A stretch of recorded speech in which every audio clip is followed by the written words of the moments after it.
Party ఫిరాయించినటువంటి ఎమ్మెల్యేలపైన ఖచ్చితంగా అనర్హత వేటు వేయాల్సిందే అంటున్నారు బీజేఎల్పీ నేత ఎలెట్ మహేశ్వర్ రెడ్డి. మనతో పాటుగా మహేశ్వర్ రెడ్డి ఉన్నారు. సార్ నమస్తే. అసలు స్పీకర్ అపాయింట్మెంట్ ఇవ్వట్లేదు అని అంటా ఉన్నారు, ఎందుకోసం ఇవ్వట్లేదు అనుకోవచ్చు?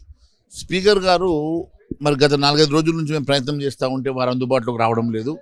మరి ఒకవేళ మేము సెక్రటరీ గారికి ఇస్తేనేమో సెక్రటరీ గారు నాకు తీసుకునేటువంటి అర్హత నాకు లేదు, అది స్పీకర్ గారిని కలవమని అంటున్నారు.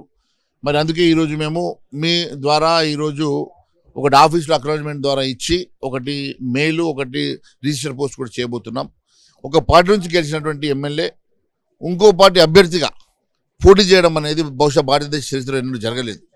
ఒక పార్టీ నుంచి రాజీనామా చేయకుండా ఒక పార్టీ ఎమ్మెల్యే కొనసాగుతూ ఇంకొక పార్టీ అభ్యర్థిగా అంటే బీఆర్ఎస్ ఎమ్మెల్యే టీఆర్ఎస్ క్యాండిడేట్కే ఓటేయమని చెప్పి అడిగే దుస్థితి ఈరోజు వాళ్ళకు వస్తే ఈ ప్రజాస్వామ్యం మీద మరి సామాన్య ప్రజానికి ఏ రకమైన నమ్మకం ఉంటుంది అనే అంశం మీదనే ఈరోజు మేము దీన్ని సీరియస్గా తీసుకోవడం జరిగింది. ఎందుకోసం అపాయింట్మెంట్ ఇవ్వట్లేదు అనుకోవచ్చు? మీరు అడుగుతున్నామంటున్నారు. అలాగే జగదీష్ రెడ్డి మాజీ మంత్రి బీఆర్ఎస్ సంబంధించినటువంటి నేత అతను కూడా అడుగుతున్నా అంటున్నారు. ఎవరికి కూడా అపాయింట్మెంట్ అయితే ఇవ్వట్లేదు. మీ కాజు వాళ్ళ కాజు ఒకటే. ఎవరైతే పార్టీ ఫిరాయించినటువంటి వాళ్ళు ఉన్నారో వాళ్ళకి అనర్హత వేటు వేయాల్సిందే అనేటువంటి మాట. దానికి స్పీకర్ గారు మరి బహుశా ఎందుకు అందుబాటులో లేరో ఒకటి తెలుసుకోవాల్సిన అవసరం ఉన్నది. మరి ఆఫీస్లో ఇస్తే మరి అది వారికి ఎందుకు చేరడం లేదో దానికి వారు సమాధానం చెప్పాల్సిన అవసరం ఉన్నది. అందుకే మేము రిజిస్టర్ పోస్ట్ కూడా చేస్తున్నాం.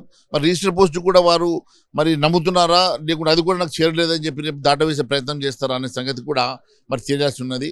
ఈరోజు సుప్రీంకోర్టు చాలా స్పష్టంగా ఫైవ్ బెంచెస్ జడ్జి చాలా స్పష్టంగా ఒక జడ్జిమెంట్ ఇచ్చారు. ఆ జడ్జిమెంట్ ఆధారంగా 90 రోజులు నిర్ణయం తీసుకోవాల్సినటువంటి స్పీకర్ గారు ఎంత లేట్ అయితే అంత డ్రాగ్ చేస్తే అంత వారికి అవకాశం ఇవ్వాలని చూస్తున్నారా, లేకుంటే మరి సుప్రీంకోర్టు జడ్జిమెంట్ ప్రకారము మరి ఖచ్చితంగా తీర్పు ఇవ్వాలి కాబట్టి మరి దాటవేసే ప్రయత్నం చేస్తూ ఉన్నారో దానికి వారే సమాధానం చెప్పాలి.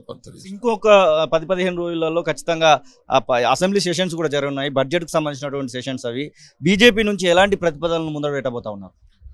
భారతీయ జనతా పార్టీ ప్రజా గొంతుకై ప్రజల పక్షాన్ని నిలబడుతుంది.